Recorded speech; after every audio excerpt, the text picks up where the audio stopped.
شهر رمضان الذي أنزل فيه القرآن.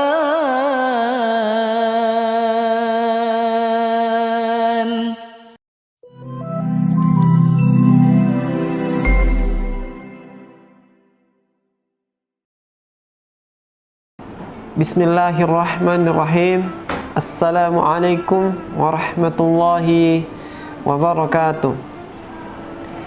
Innal hamdalillah nahmaduhu wa nasta'inu wa nastaghfiruh wa na'udzu billahi min shururi anfusina wa min sayyiati a'malina. May yahdihillahu fala mudhillalah wa may yudlil fala hadiyalah. Asyhadu an la ilaha illallah wa asyhadu anna Muhammadan abduhu wa rasuluh. Hadirin keluarga besar Nurul Fikri Makassar, ananda yang selalu kami cintai karena Allah Ta'ala, dewan guru yang kami hormati, dan ayah bunda ananda yang kami muliakan. Puasa pada bulan Ramadan adalah rukun Islam yang keempat, di mana mengerjakan ibadah puasa hukumnya wajib bagi umat Islam yang mukallaf, di mana artinya bahwa mukallaf yaitu yang sudah dewasa, sehat, dan tidak ada lagi halangan untuk menjalankan ibadah puasa tersebut. Terkait dengan kewajiban mengerjakan ibadah puasa tersebut, Allah Subhanahu wa taala berfirman dalam surah Al-Baqarah ayat ke-183 yang berbunyi, Ya ayyuhalladzina amanu kutiba alaikumus siyam kama kutiba alal ladzina min qablikum la'allakum tattaqun. Wahai orang-orang yang beriman,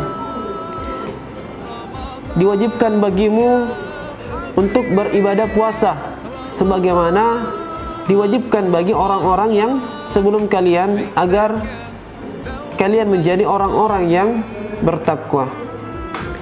Hadirin sekalian, insyaallah pada kesempatan kali ini kami akan memberikan sedikit penjelasan mengenai sunnah-sunnah dalam berpuasa. Di antaranya yang pertama adalah mengakhirkan sahur. Disunnahkan bagi orang-orang yang hendak berpuasa untuk makan sahur. Oleh karena itu Nabi kita tercinta Rasulullah SAW memerintahkan demikian, karena di dalam sahur itu terdapat begitu banyak keberkahan di dalamnya. Dari Anas bin Malik radhiyallahu anhu, Rasulullah SAW bersabda, Tasahharu fa inna fis sahur barakah. Makan sahurlah kalian, karena sesungguhnya pada sahur itu terdapat banyak keberkahan. Dalil ini diambil dari hadis riwayat Bukhari dan Muslim. Makan sahur juga merupakan pembeda antara puasa kaum muslimin dengan puasa kaum Yahudi atau Nasrani. Dari Amir bin Ash radhiyallahu an, Rasulullah sallallahu alaihi wasallam bersabda, Faslu ma baina siyamina wa siyami ahlil kitab aklatas sahar. Perbedaan antara puasa kita, puasa umat muslim, dan puasa ahlul kitab, maksudnya puasa Yahudi dan Nasrani, itu terletak pada makan sahurnya. Oleh karenanya, di antara sunnah-sunnah yang sangat ditekankan adalah mengakhirkan sahur. Nah, di antara sunnah-sunnah ini banyak orang-orang yang kurang tepat dalam mengamalkan sunnah-sunnah dari Rasulullah ini. Kemudian, hadirin sekalian, kita melangkah kepada poin yang kedua dari sunnah-sunnah berpuasa, yaitu menyegerakan berbuka. Kalau di poin pertama tadi menjelaskan bahwa mengakhirkan sahur. Yang kedua ini adalah menyegerakan berbuka. Dalam poin kedua ini Rasulullah sallallahu alaihi wasallam bersabda, la yazalun nasu bi khairim ma ajalul fitr. Manusia akan senantiasa berada dalam kebaikan selama mereka menyegerakan untuk berbuka. Hadis ini diambil dari hadis riwayat Bukhari dan Muslim. Dalam hadis lain dikatakan bahwa la tazalu ummati ala sunnati ma lam tantadir bi fitri hal nuzum. Umatku akan senantiasa berada di atas sunnahku atau berada di jalan ajaranku selama tidak menunggu munculnya bintang untuk berbuka puasa. Nah, pada poin ini banyak atau ditiru oleh Rafidah atau kaum Syiah, di mana mereka meniru Yahudi dan Nasrani dalam berbuka puasa, di mana mereka baru berbuka puasa ketika munculnya bintang. Nah, semoga Allah menjaga kita, melindungi kita dari kesesatan mereka. Baik, selanjutnya poin yang ketiga dari sunnah-sunnah berpuasa adalah berbuka dengan kurma jika mudah diperoleh ataupun dengan seteguk air.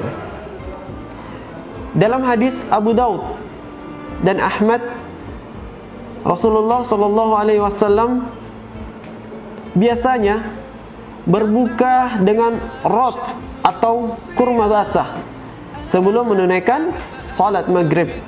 Jika tidak ada rot atau kurma basah, maka beliau berbuka dengan tamar, yaitu kurma kering. Dan jika tidak ada pun demikian, maka biasanya beliau Rasulullah berbuka dengan segelas air atau seteguk air.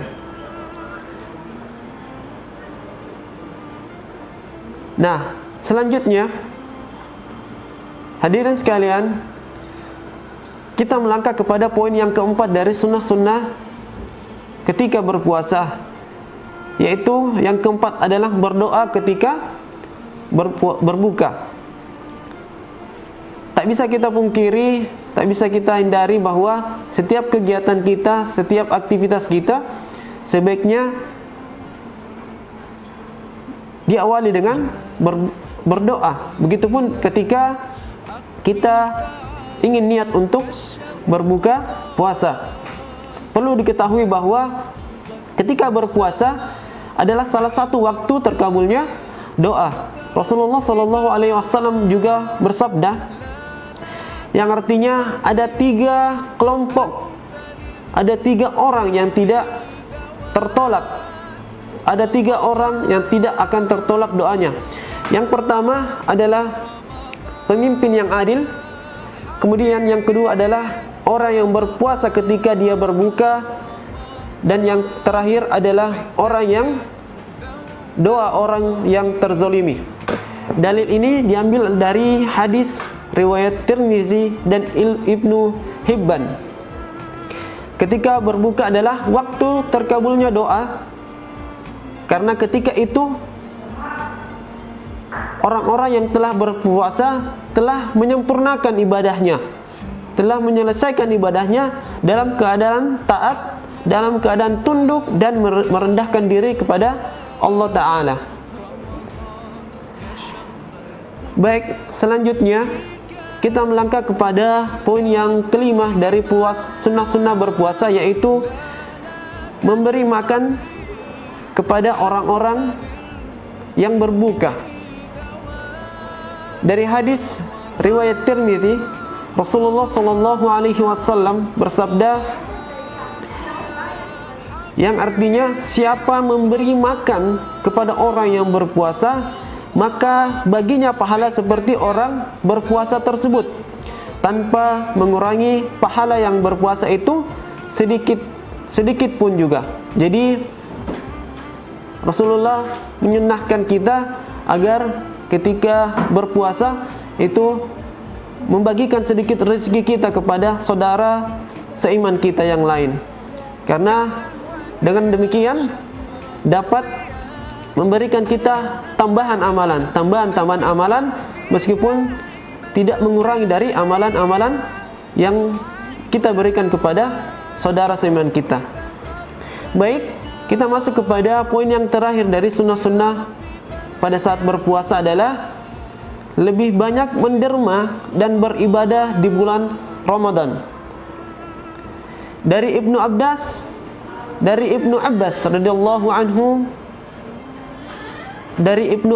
radhiyallahu anhuma ia berkata, yang artinya Nabi sallallahu alaihi wasallam adalah orang yang paling gemar melakukan kebaikan. Kedermawanan beliau, kebaikan yang beliau lakukan lebih lagi di bulan Ramadan, yaitu ketika Jibril alaihissalam menemui beliau. Jibril alaihissalam datang menemui beliau pada setiap malam di bulan Ramadan untuk membacakan Al-Quran, kitabullah, hingga Al-Quran selesai dibacakan untuk Rasulullah sallallahu alaihi wasallam. Apabila Jibril alaihi salam datang menemuinya, beliau adalah orang yang lebih cepat dalam kebaikan dari angin yang berhembus. Kemudian Ibnu Qayyim rahimahullah mengatakan Rasulullah sallallahu alaihi wasallam lebih banyak lagi melakukan kebaikan-kebaikan yang lain di bulan Ramadan. Biasanya Rasulullah di luar bulan suci Ramadan melakukan aktivitas atau kebaikan-kebaikan yang lain. Sesampainya atau setibanya di bulan suci Ramadan, beliau melipat gandakan, menambahkan amalan-amalan beliau, di mana beliau sering memperbanyak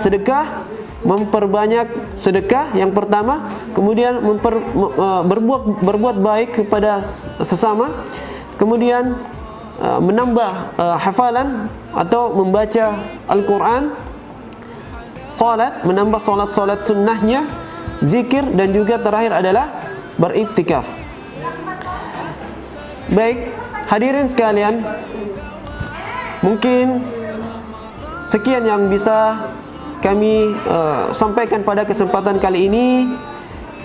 Mudah-mudahan apa yang bisa kami sampaikan itu ada manfaatnya. Kita cukupkan pada kesempatan kali ini.